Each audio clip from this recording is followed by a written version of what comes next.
my name is Angie. I'm making this video today for a class that I'm teaching. I hope you'll come along with me and see how you can use just simple old wood that was going to be trash and turn it into something beautiful. This wood that I received, it was used for fencing. So this is really rough wood and there's edges and you have to really be careful of this. Now first off, before you ever stencil, you really want as smooth of a piece as possible. I am definitely going to need to sand down this piece of wood. I'm gonna start with 120 grit sandpaper, and then I'm going to move to 220 grit sandpaper because I do want to have a smoother finish when I'm done. When I sand my piece, I always sand with the grain. So my grain is going this way, so I will sand going with the grain. I'm only going to sand the side that I'm going to paint and then the outside edges.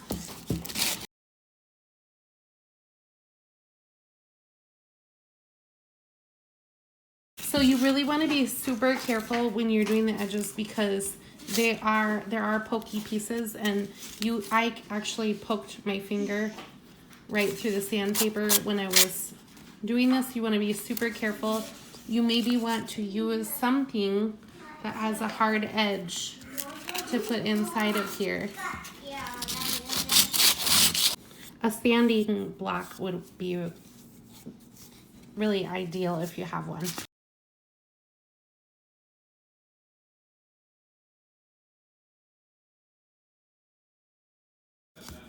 Okay, so my piece is very smooth now, very smooth. Now, before I started videoing, I rounded up everything I needed, and if you're making this right along with me, you should probably round up everything you need as well. I'm going to suggest you have some type of container with water, paper towels, or something to wipe your fingers off with because you're probably going to get paint on them, and then 2 stencils. For today is day 1, we will use the maple leaf and this stencil that says Happy Fall. A paper plate, and I grabbed my yellow paint and my red paint from Apple Barrel. It's just the acrylic paint, and I am going to use ivory chalk paint as my background. Something else you need to have is something to apply your paint with. Now, I personally would not use a regular paintbrush for this type of project. I would use something like these. And what you do is you dab the paint on like that. Another option, if you do not have these, is to use makeup sponges. These are something that they're very affordable, and you can buy them at the Dollar Tree. And they work, but I personally prefer these over the makeup sponge. If you're mixing paint, you can either mix your paint with one of your paintbrushes, or you could use a popsicle stick, a tool like this, but you can use a gift card or a library card or something like that if you wish. You will need some type of a tool. I use this, it's called a weeding tool, and it's what I use to help me to apply and remove stencil pieces. If you do not have one of these, another option, I would recommend a safety pin, probably a larger safety pin so you can hang on to it better. And a pair of tweezers would work really well. I use tweezers all the time. A paper plate. That's what I'm going to use to mix my paint together. Of course, you can use any old container or a lid, an old lid for a container or something like that. But I like to use paper plates, so you just throw them away. And then of course you need your wood piece and your stencils. So we're going to first use the maple leaf stencil. What we're going to do is we're going to peel the backing off and put the sticky side down. And then we're going to paint white all around over it. And then we will pull this up. We'll let that dry. And then we will, once that is dry, we will put down this Happy Fall stencil. And then we will paint in the happy fall, and then we'll pull the stencil off, and we will have something that looks kind of like this. What I'm going to suggest today is a white chalk paint around the outside edge, and then I used red for my happy fall. Another option would be to combine yellow and red, which is what I'm actually going to do for this piece. I'm going to combine yellow and red to make orange. So let's get started. Peel this off just like a sticker. So I'm going to place it wherever I want. I could place it here, I could place it like this. So what we're going to do is we are going to place our maple leaf wherever we want, and then when we're done, we will peel it off and you will see the wood background. Okay, so I think I want to do mine a little different than last time, and I'm going to just try doing something a little bit more exciting. I'm just going to try this and see what I think. I don't know how it'll turn out. Then I'm going to take my paint, and I like to use chalk paint. Chalk paint is really going to be what really shows up on this, especially on this kind of wood. It will show up the best. I have a huge bottle and my brush fits right in here, so I'm gonna do this. But you could pour a little bit out onto your plate. I'm gonna just put, just to help you guys see, this is like a ton of paint right there, actually. So I'm gonna set this back down. I'm gonna put my paper plate here.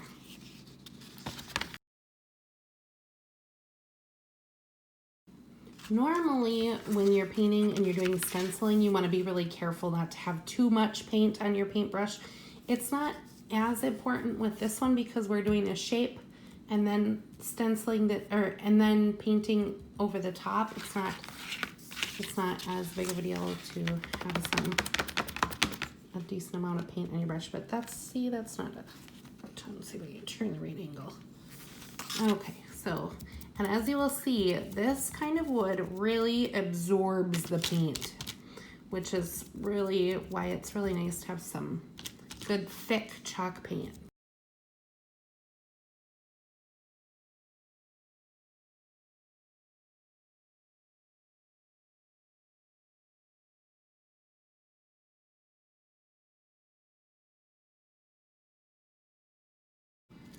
Just dab it on. And you want to be careful around the that you get really well around the edges of the maple leaf, so that when you're done and you pull it off, it looks like a maple leaf.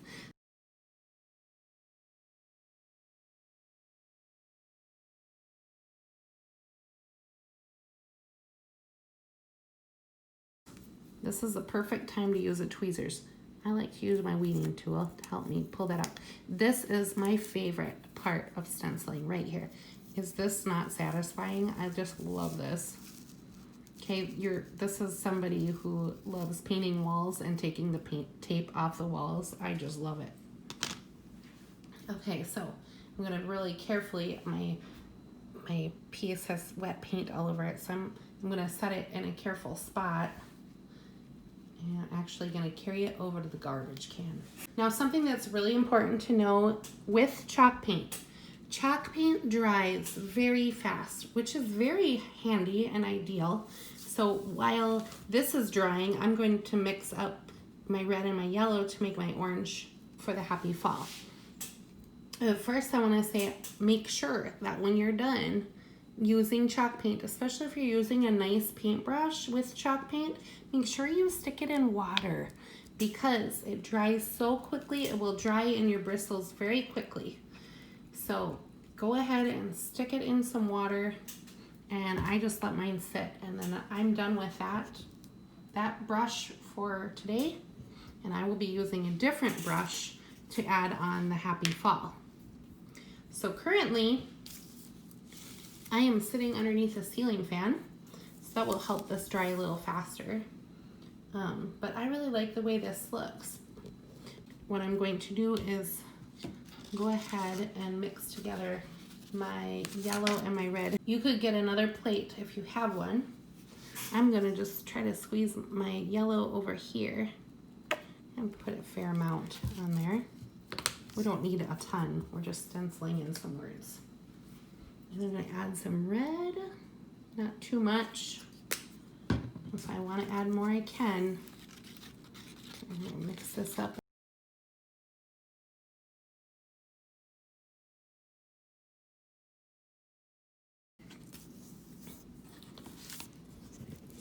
So here's my orange. It's kind of pretty. I think that will look nice. I think that will look nice with my ivory and my wood maple leaf.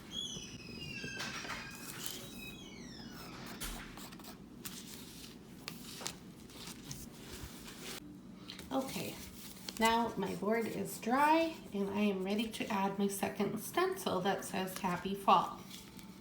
The first thing I'm going to do, have my stencil. I'm going to flip it over and I'm going to take my gift card and starting from the center of the stencil, I'm going to just press, going from the center to the outside. I'm going to press it.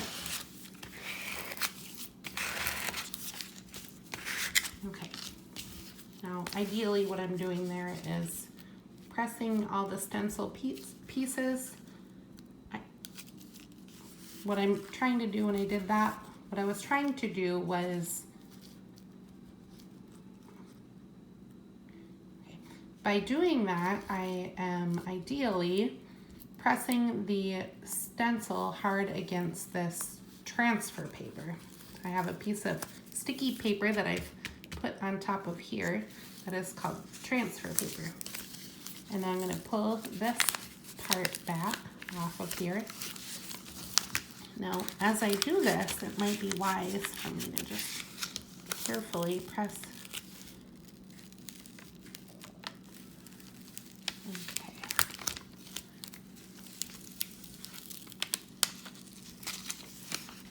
Okay. Now, all of my pieces have come off very nicely off of this sheet. Okay. Now I'm going to take my piece and I think I'm gonna just put my Happy Fall right here.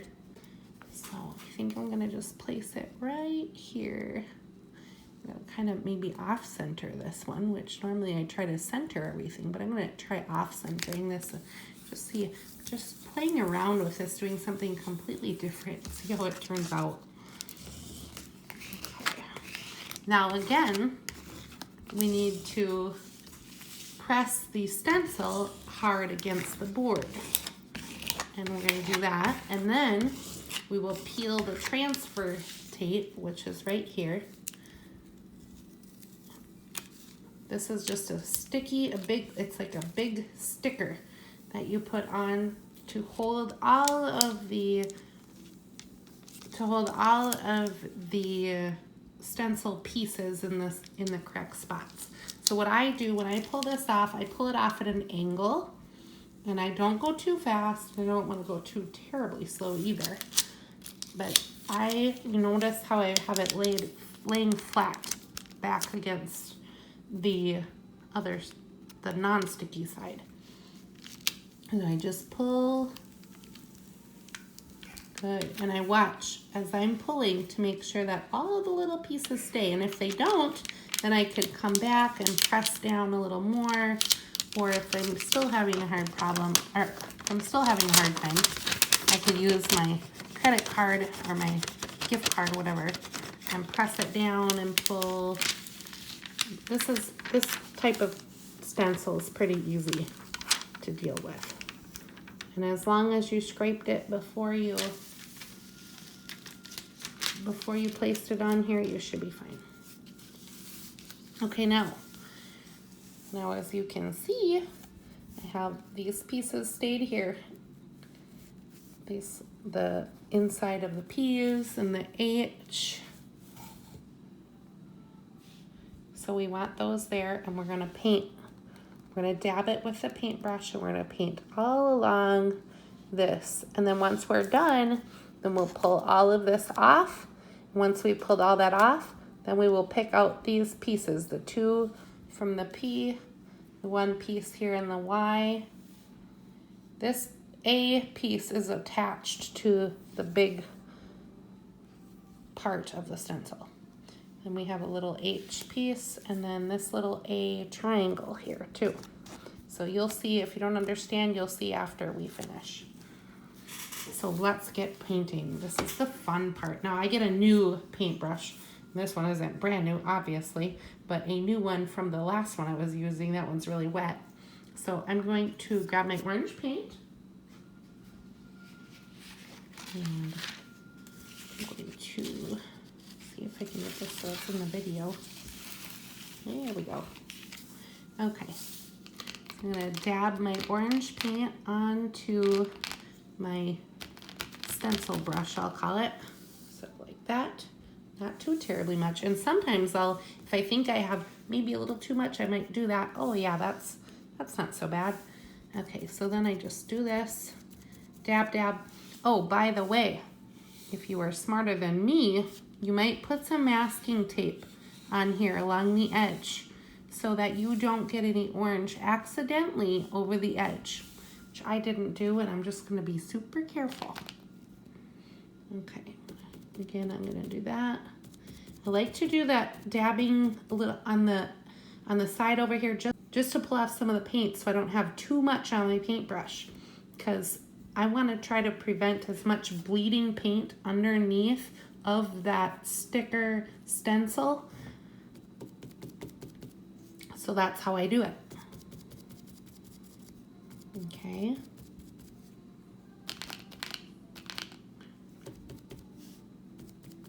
This is really fun. I love doing this.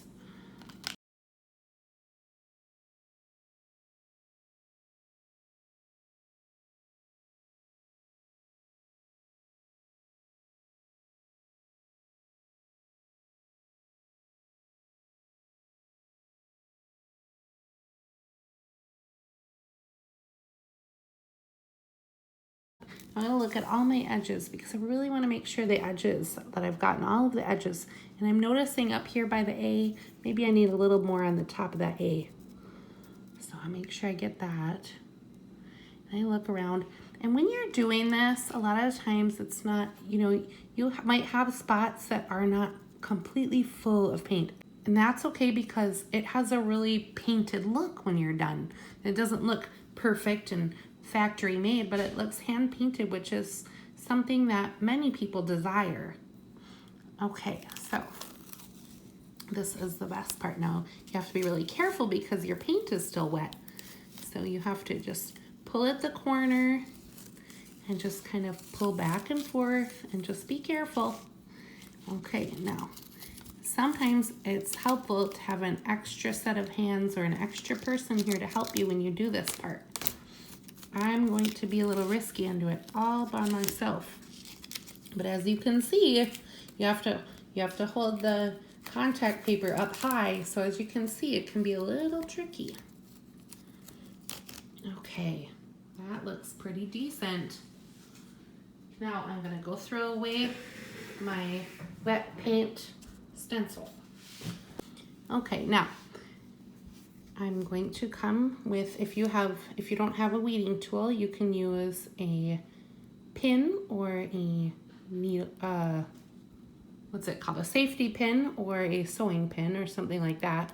These do work better though. These are nice to have this hook. When you come and you poke it out, and you could grab your tweezers. If you have tweezers, you can do that. I don't have my tweezers on me. Let's see if I have them over here. Yeah. Use my tweezers like a good girl. Okay, so there was a piece of this P here that didn't get pulled out. I'm gonna pull it out right now. Okay, set that on my plate. What else? Part of this didn't come out too, right here. I'm gonna pull that out too. Ah, there we go. Okay. This is fun. Okay. So pull out this little piece from the Y. Okay. Okay, let's see. You know what? Here's another piece that was supposed to pull out but didn't. So that happens. And as you can see, I do have some bleeding on the F there. Now that, to me, I'm okay with that. I find like it's okay if I have some bleeding. I prefer that there's less, but it's okay. You know, when you're making something handmade, like I said, it's not from a factory. And that's okay. We don't want it to really look like it's from a factory. We want it to look handmade. Okay. There we go. All right, so we've got all those pieces. Now we just need the triangle from the A. So I have to find the edge. Okay, and I've pushed it up. And I'm trying to be careful because it is wet paint, so there we go. And that's it. Now, like I said, if I wanted to be real picky, I could come in with a really skinny paintbrush and dip it in my white that I used here, my ivory, and fix these spots if I wanted to. I could do that. I really like those colors, and I'm glad I mixed the red and yellow together to make orange this time. I am super happy with this. Happy fall. Oh yay, I'm so excited. I love fall. I'm so excited for cooler weather. Yay. I love it. If you'd like to see more projects like this, I hope you'll follow me on my channel. And if you're interested in checking out my website, it's lilyofthevalley.shop.